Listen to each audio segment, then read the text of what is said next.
रियासत तेलंगाना में ज़राई मकासद के लिए हुकूमत तेलंगाना की जानिब से रियासती किसानों को दिए जाने वाले मुफ्त 24 घंटे बरक़ी सरबराही को गैर ज़रूरी और महज 3 घंटे की बरक़ी फराहमी को काफ़ी करार देकर मुतनाज़ा तबसरा करने वाले रेवंत रेड्डी के खिलाफ सिद्दीपेट जिले के हुस्नाबाद टाउन में मुकामी रुकन असम्बली वी सतीश कुमार की ज़ेर क़यादत भारत राष्ट्रीय समिति से वाबस्ता हज़ारों कारकुनों और कायदीन ने ज़बरदस्त एहतजाजी मुजाहरा किया और मुतनाज़ा तबसरे को काबिल मज़म्मत और रियासत के किसानों के मफादात के मगायर करार दिया।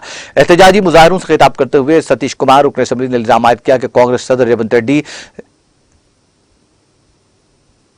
रियाज साहब में भी बीआरएस पार्टी के तंजीमी इस्तेहकाम और वजूद को देखकर खौफजदा होकर अपने बरसर इख्तियार आने के लालच में मायूसी का शिकार होकर हवास बाख्ता हो गए हैं, जिसके नतीजे में उन्होंने गैर मुनासिब और गैर जरूरी तबसरा करते हुए रियासती किसानों की दिलाजारी और केसीआर हुकूमत की तौहीन की है, जो कि काबिल मजम्मत और नाकाबिल माफी है। उन्होंने पुरजोश अंदाज में कहा कि रेवंत रेड्डी का जहनी तवाजुन बिगड़ चुका है, जिन्हें नफ्सियाती दवाखाने में शरीक करना जरूरी है।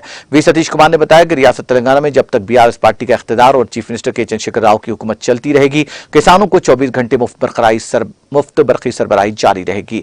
A130 के मुतनाज़ा तबसरे से रियासत के किसानों में शदीद बरहमी और तशवीश पाई जाती है, जिसको दूर करने के लिए पार्टी कायदीन और हाई कमांड को मुनासिब जवाब देना होगा। किसानों को मुफ्त बरक़ी सरबराही तेलंगाना के किसानों का पैदाइशी हक़ है, जिसको कोई छीन नहीं सकता। रियासती किसानों को 24 घंटे मुफ्त बरक़ी सरबराही के नतीजे में शोबे ज़राअत को मुल्क भर में फरोग हासिल हुआ है। इस मौके पर सदर जिला परिषद हरमकोंडा डॉक्टर एम सुधीर कुमार, सदर बल्दिया रजिता वेंकट, नायब सदर ए अनिता श्रीनिवास रेड्डी, सदर मार्केट कमेटी रंजीत तिरुपति रेड्डी, सदर टाउन कमेटी मोहम्मद अब्दुल वहाब अनवर, मोहम्मद सरवर पाशा, मोहम्मद अयूब हल्के में शामिल 7 मंडल के जिला परिषद अरकान सुदूर, मंडल परिषद पार्टी के मंडल कमेटी सुदूर, पार्टी कायदीन, कारकुन, मर्द ख़वातीन की कसीर तादाद एहतजाजी मुजाहरे में मौजूद थी।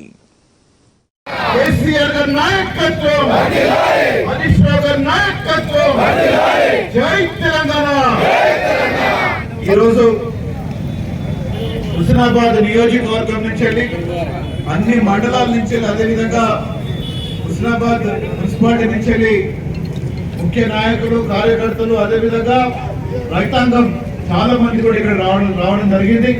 మరి రైతులందరూ కూడా మరి మొన్న కాంగ్రెస్ పార్టీ పిసిసి అధ్యక్షుడు రేవంత్ రెడ్డి గారు మరి ఆయన భారతదేశం వదిలిపెట్టి అమెరికా పోగానే ఏం గుర్తుందో తెలియదు, అక్కడ పోగానే కరెంటు గురించి మాట్లాడడం మొదలుపెట్టింది। 24 గంటల కరెంటు ఉచితంగా రైతులకు ఇచ్చే అవసరం లేదని మాట్లాడింది। అలా కరెంటు బిల్లు తప్పకుండా రైతులకు వేయాలని మాట్లాడింది। ఒక్కసారి మనం ఆలోచించుకోవాలి, 2014 కన్నా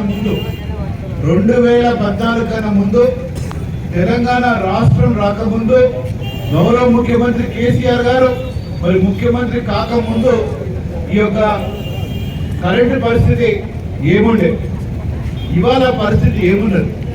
ఇవాళ రైతులైతే సంతోషంగా ఉన్నారు। మరి ఆ రోజులు ఏ పరిస్థితి ఉండేది ఒక్కసారి మనందరం కూడా విచారించవలసిన అవసరం, దాని గురించి మాట్లాడవలసిన అవసరం ఇవాళ ఉందని తెలియజేస్తున్నాం। ఒక్కసారి మనం నెమరేసుకుందాం, ఉమ్మడి ఆంధ్రప్రదేశ్లో కూడా వాస్తవంగా చెప్పాలంటే 3 గంటలు 4 గంటలు ఎక్కువైతే 6 గంటల కరెంట్ ఉండేది।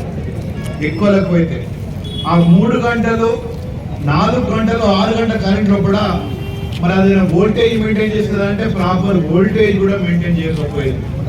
వోల్టేజ్ మెయింటైన్ చేయకపోయినా కానీ పర్వాలేదు, ఏదో రైతాంగం పాపం మేము రైతులందరం కూడా కష్టపడతాం, బాయిలు తవ్వించుకుంటాం, పుడకలు తీస్తాం, మోటార్లు పెట్టుకుంటాం, నీళ్లు వాడిస్తాం అనుకుంటే ఆ కరెంట్ ఎప్పుడు వస్తుందో ఎప్పుడు పోతుందో తెలియదు। రాత్రి 3 గంటలకు వచ్చి 5 గంటలకు అనుకుండేది, లేకపోతే రాత్రి 12కి వచ్చి 3 గంటలకు అనుకుండేది, లేకపోతే 11 గంటలు వచ్చి బాయిల కాడ పట్టుకొని ఎప్పుడు కరెంట్ అయితే అప్పుడు వేయాలని పరిస్థితి ఉండేది। పాములు కాటేసుడు, మోటార్లు పోయి బాయిల పడు, ఎన్నో ఇబ్బందులు పడ్డాం మనం। ఎంతో మంది రైతులు అన్యాయంగా కరెంటు కోసం పోయి చనిపోయిన రైతులను కూడా మనం చాలా మందిని చూస్తాం। ఇవాళ పరిస్థితి ఏమున్నది ఒకసారి మనం ఆలోచించుకోవాలి। ఎవరైనా ఇంటికాడ చనిపోతే దహనం చేసి వచ్చేది ఉంటే కరెంటు కావాలని చెప్పి మాలంటో దగ్గరకు లేకపోతే అక్కడ నాయకుల దగ్గర పోయి కరెంట్ ఆఫీస్ ఫోన్ చేస్తే అర్ధగంట నేవయా 15 నిమిషాలు నేవయా నేను స్నానం చేయాలి దానం చేసి వచ్చినామని చెప్పని పరిస్థితి ఉండే। మరి అటువంటి పరిస్థితి మళ్ళీ రేవంత్ రెడ్డి గారు తీసుకొద్దాం అనుకుంటున్నారు మరి ఎవరు కాంగ్రెస్ పార్టీ వాళ్ళు। మరి కాంగ్రెస్ పార్టీ వాళ్ళు నిజంగా వాస్తవం చెప్పాలంటే మరి ఆ రోజు కూడా కాంగ్రెస్ పార్టీ ఉండే 2004 నుంచి 2014 దాకా। మరి ఆ రోజు కాంగ్రెస్ పార్టీ ఉన్నప్పుడు 24 గంటల కరెంట్ ఎందుకు ఇవ్వలేదు? మరి ఇవాళ మేము 24 గంటల కరెంట్ గౌరవ ముఖ్యమంత్రి కేసీఆర్ గారు తెలంగాణ రాష్ట్రంలో ఒక రైతులకే కాకుండా యావత్ ఇంట్లో ఉన్న వాళ్ళకు